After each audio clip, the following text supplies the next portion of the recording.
తాకట్లో ఉన్న మీ బంగారాన్ని విడిపించి ఆ రోజు ఆన్లైన్ రేటుకి కొంటాం. Sharma gold company.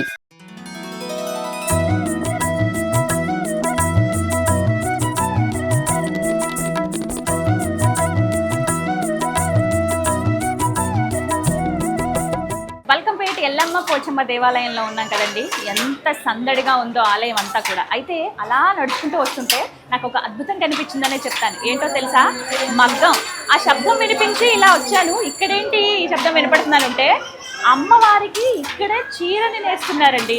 జయరాజ్ గారు అనేటువంటి ఒక భక్తులు ఉన్నారు. వారు గత 10 ఏళ్లుగా ఇలాగే వివిధ ఆలయాల్లో అమ్మవార్లకి లేకపోతే అయ్యవార్లకి పట్టు వస్త్రాలని అక్కడే నేసి వాటిని సమర్పిస్తూ ఉంటారనమాట. అయితే ప్రతి ఏడు కూడా అమ్మవారి కళ్యాణం జరుగుతుంది కదా, ఆ కళ్యాణంలో జరిగేటువంటి వివిధ క్రతువులు ఏవైతే ఉంటాయో, పెళ్ళంటే చాలా చీరలు కావాలి కదా, మరి అమ్మవారి కళ్యాణానికి కూడా చాలా చీరలు అవసరం. ఆవిడ ధరించుకునేటువంటి చీరలన్నీ కూడా ఇక్కడే నేస్తారనమాట. ప్రత్యేకంగా 3 చీరల్ని మీరు సమర్పిస్తారనమాట.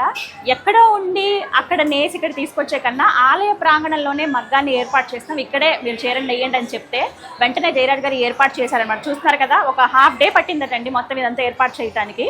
మొత్తం ఈ సెటప్ అంతా పెట్టిన తర్వాత పూజ నిర్వహించి ఆ తర్వాత అమ్మకు ఒక్కసారి నమస్కరించుకున్న అమ్మ, ఎందుకంటే ఆవిడ అనుమతి కావాలి కదా, ఆవిడకి చీర సమర్పించాలంటే, చక్కగా చీర రావాలంటే అమ్మవారి దర్శనం చేసుకుని ఆవిడ అనుమతి తీసుకుని ఇలా ఏర్పాటు చేసినటువంటి ఈ మగ్గం ఏదైతే ఉందో మొత్తం వీటన్నిటిపైన కూడా చక్కగా మొత్తం దారాలన్నీ తీసుకొచ్చి రంగురంగులతో వర్ణాలు చూస్తున్నారు కదా.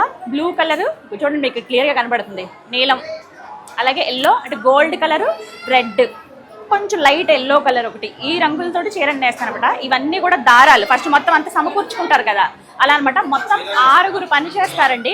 వారం రోజుల్లో 3 చీరలు నేస్తారు. ఉదయం నుంచి సాయంత్రం వరకు ఇది నడుస్తూనే ఉంటుంది. వీళ్ళు షిఫ్ట్ల వైజ్గా మారుతూ ఉంటారు అనమాట. ప్రస్తుతం ఇద్దరిని చూస్తున్నాం, ఒకళ్ళేమో నేస్తున్నారు, ఇంకొకళ్ళేమో చెక్ చేస్తూ ఉన్నారు ఎక్కడ దారం పోగులు అటు ఇటు అవ్వకుండా. ఇలా మొత్తం దారం పోగులని ఇలా సెట్ చేసుకున్నారు. నేతన్నలు వాళ్ళ కష్టం ఎంత ఉంటుందో ఇక్కడ చూస్తే అర్థమవుతుందండి. సింపుల్గా ఒక చీర కట్టుకుని ఖరీదింతాను అనుకుంటాం, కానీ చాలా కష్టమైన పని ఇది, అదైతే నాకు అర్థమైంది. కానీ ఇక్కడ చూస్తున్నారు కదా, అగో ఎంత శ్రద్ధగా చేస్తున్నారో. ఈసారి 3 రకాలు అనమాట చీరల్లో. మొత్తం ప్యూర్ పట్టు ఒకటి, జరీతో ఒకటి, దాంతోపాటుగా ఇప్పుడు మీరు చూస్తున్నది పోచంపల్లి. పోచంపల్లి అంటే మన తెలంగాణ బ్రాండ్ కదా పోచంపల్లి అని అనగానే. ఇక్కడ మన డిజైన్ చూస్తున్నారు కదా, ఆ డిజైనే చాలా అందంగా ఉంటుంది. నాకు కూడా చాలా నచ్చుతుంది పోచంపల్లి. అందరు మహిళలకి ఇష్టమే, అమ్మకి ఇంకా ఇష్టం కదా. ఎటువంటి వస్త్రాన్ని భక్తితో సమర్పించే ఏదైనా అమ్మ తీసుకుంటుంది. ఇక ప్రస్తుతం అయితే పోచంపల్లి చీరని నేస్తున్నారనమాట. ఇది ఒక 3 రోజులు పడుతుంది. అలా మొత్తం 3 చీరలు ఈ వారం రోజుల్లో నేస్తారు. ముందుగా ఎదుర్కోలప్పుడు, అలాగే అమ్మవారి కళ్యాణం అప్పుడు జరిగేటువంటి కొన్ని ఘట్టాల్లో ఈ చీరలే అమ్మవారు ధరిస్తారు.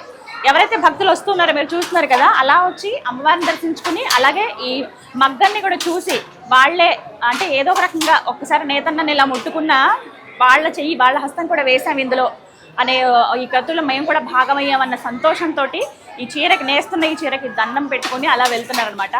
ఆలయ ప్రాంగణంలోనే ఒక భక్తి భావం, ఒక పవిత్రత ఉంటుంది. అలాంటిది ఈ స్థలంలోనే చీరను నేయడం అనేది చాలా గొప్ప విషయం. ఇది మంచి ఆలోచన. కొంత స్థలాన్ని కేటాయించారు, ఇక్కడే చీరను నేస్తున్నారనమాట.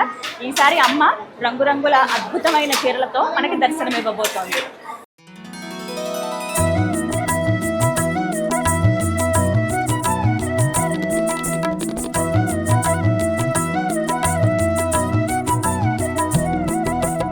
నాతో పాటు ఉన్నారు జయరాజ్ గారు. వారే ఎంతో భక్తి శ్రద్ధలతో అమ్మవారికి సమర్పిస్తారనమాట ప్రతి సంవత్సరం చీర. ఈసారి కూడా కళ్యాణానికి ముందు ఒక 3 చీరలు అమ్మవారికి సమర్పిస్తున్నారు. అయితే ఇక్కడే మగ్గం మొత్తం ఇవన్నీ ఏర్పాటు చేసి ఇక్కడే చీరని నేస్తున్నారనమాట. మనం ఇక్కడ లైవ్ లో చూడొచ్చు చీరని ఎలా నేస్తున్నారో కూడా. చాలా కష్టమైన పని, చాలా విలువైన పని. ఇక్కడే ఆలయ ప్రాంగణంలోనే చేస్తున్నారండి. పోచమ్మ తల్లి పక్కనే పోచమ్మ తల్లి గుడి, ఆ అమ్మవారి గుడి పక్కనే ఎంత స్థలం ఉంటే ఇక్కడ ఏర్పాటు చేశారు. జయరాజ్ గారు వీరే ప్రతి ఏడు కూడా అమ్మవారికి ఇలా చీరను సమర్పిస్తారు. ఆ చీరలు అమ్మవారు ధరించుకోవడం అనేది చాలా ప్రత్యేకం మనం చెప్పుకోవచ్చు. 3 రకాల చీరలు ప్రస్తుతం అయితే పోచంపల్లి వెరైటీలో చీరని నేస్తున్నారనమాట. ఒకసారి జయరాజ్ గారితో మాట్లాడదాము, ఈ విశేషాలు తెలుసుకుందాం. జయరాజ్ గారు నమస్తే అండి. నమస్కారం అండి. సుమన్ టీవీ గారికి ప్రత్యేకమైన అభినందనలు. మా వచ్చి పరిశీలిస్తున్నాను. థ్యాంక్ యూ అండి. అమ్మవారి దయ అంతా. కానీ ఎంతటి అదృష్టవంతులో అందరూ అనుకుంటారు, కానీ మీకు ఆ భాగ్యం దక్కింది. కరెక్టే అండి. మేము స్వతహాగా పద్మశాలి చేనేత కళాకారులము. దేవతలకు వస్త్రాలు నేటువంటి వంశస్థులమైనటువంటి మేము రాను రాను ఈ యొక్క దేవతలకు వస్త్రాలు నేసిన చరిత్ర కనుమరుగవుతుంది. కళాకారులు కూడా ఆ ఒక చరిత్ర ఎవరికి ఇప్పటి తరానికి తెలియకపోవడం ఒకటి. అలాగే ఈ యొక్క దేవాలయంలో ప్రతి సంవత్సరం మనం ఇంట్లో ఏ రకంగానైతే నైవేద్యాలు మనం నియమనిష్టతో పండుగ సందర్భంగా మనం ఇంట్లోనే తయారు చేసి సమర్పిస్తాము.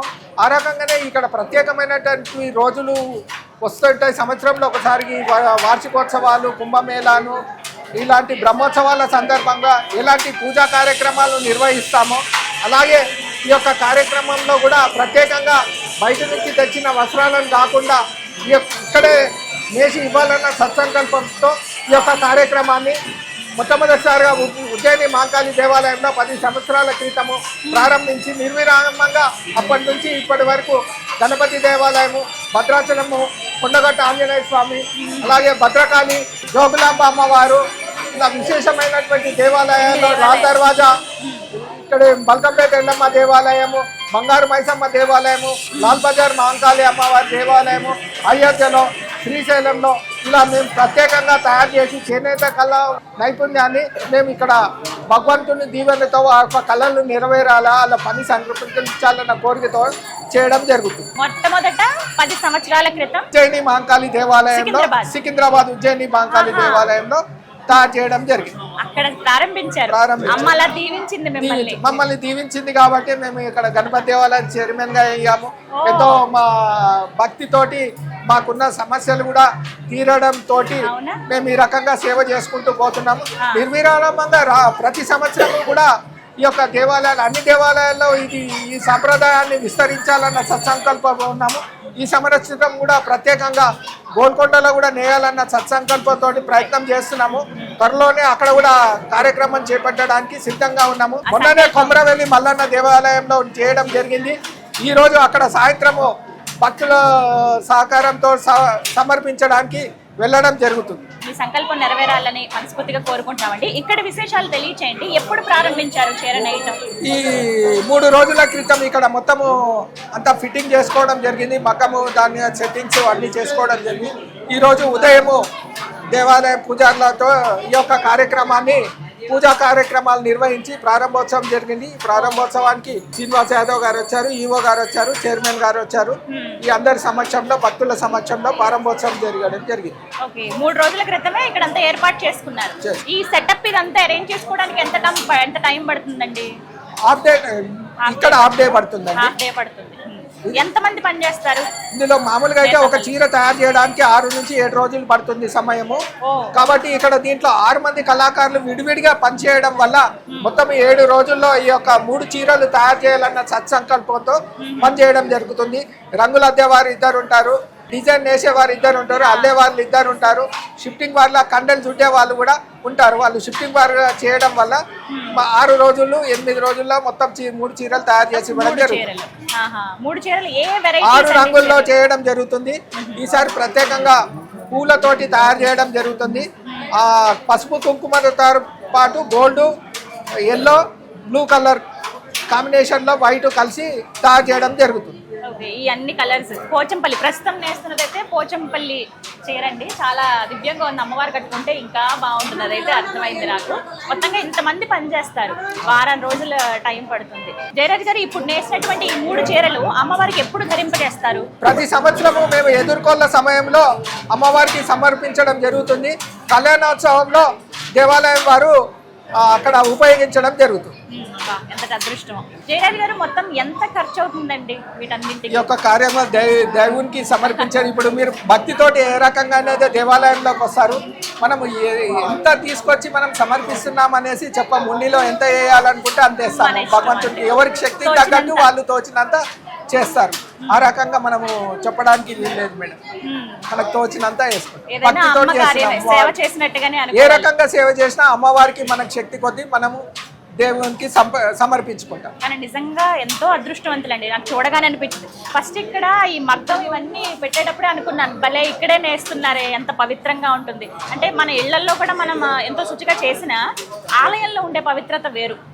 ఇప్పుడు కళాకారులు కూడా ఏమిటంటే ఉదయమే అమ్మవారి దర్శనం చేసుకున్న తర్వాతనే మగ్గం మీద కూర్చొని పని ప్రారంభోత్సవం జరుగుతుంది. ఇప్పుడు బయట కూడా వెళ్ళడం జరగదు, ఇక్కడ నుంచి ఇక్కడే చేసుకుని వెళ్ళిపోతారు. మరి ఇన్నేళ్లలో అమ్మవారిని ఎప్పటి నుంచో దర్శించుకుంటున్నారు, ఎన్నో ఆలయాలకు వెళ్తున్నారు, అక్కడే మగ్గం ఏర్పాటు చేసి అక్కడే చీరలు అనేవి నేయిస్తూ ఉన్నారు. 10 ఏళ్ళు అవుతుందండి మీరు ఈ పని చేసి. కానీ అమ్మ అంటే మనకి ఎప్పటి నుంచో దర్శన భాగ్యం. మనకు భక్తి పెరుగుతూ ఉంది. దాన్ని బట్టి ఇంకా ముందుకు మా వాళ్ళు కూడా ముందుకు వస్తే ఇంకా మంచిది. వాళ్ళ ఒక కళ ఒక నైపుణ్యం అన్నది కనుమరుగైతుంది. ఇప్పుడు వచ్చిన ఒక పవర్ లూమ్స్ వల్ల చేనేత కళ రాను రాను అడుగంటిపోతున్నది. ఈ కళను కూడా మన భగవంతుని సన్నిధిలో చూపెట్టి భగవంతుడు ఈ కళకు ప్రాధాన్యత ఇచ్చి మంచిగా వీళ్ళకు ఒక పని కల్పించి మంచి ఆశీర్వాదం ఇవ్వాలని ఈ రకంగా దేవాలయాల్లో చేసి భగవంతుని ఆరోగ్యంగా భక్తితోటి కొలవడం జరుగుతుంది. అది చివరిగా మీకు కలిగినటువంటి అనుభవాలు చెప్తారా అమ్మవారితో? ఏమైనా అమ్మ ఎన్నో నిదర్శనాలు చూపిస్తుంది కదా, మీకు కలిగినటువంటి ఒక అనుభవం?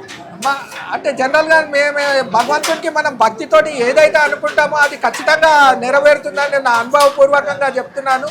గతంలో కూడా ఎంతో మంది కూడా ఏదైనా భక్తితోటి కొలుస్తారో భగవంతునికి ఆ యొక్క ఆశీస్సులు అమ్మవారి భగవంతుని ఎప్పుడు కూడా ఉంటాయని ఈ సందర్భంగా అనుభవపూర్వకంగా తెలియజేస్తాను. చాలా సంతోషం అండి. మీరు అనుకున్న సంకల్పం నెరవేరాలి, అమ్మవారి అనుగ్రహం మీపై ఎప్పుడూ ఉండాలని మనస్ఫూర్తిగా కోరుకుంటున్నాను. థ్యాంక్స్ అండి. మీరు మీ ఛానల్ కూడా ఎంతో అభివృద్ధి చెందాలి, ఈ యొక్క సహకారం ఎప్పుడూ ఉండాలి.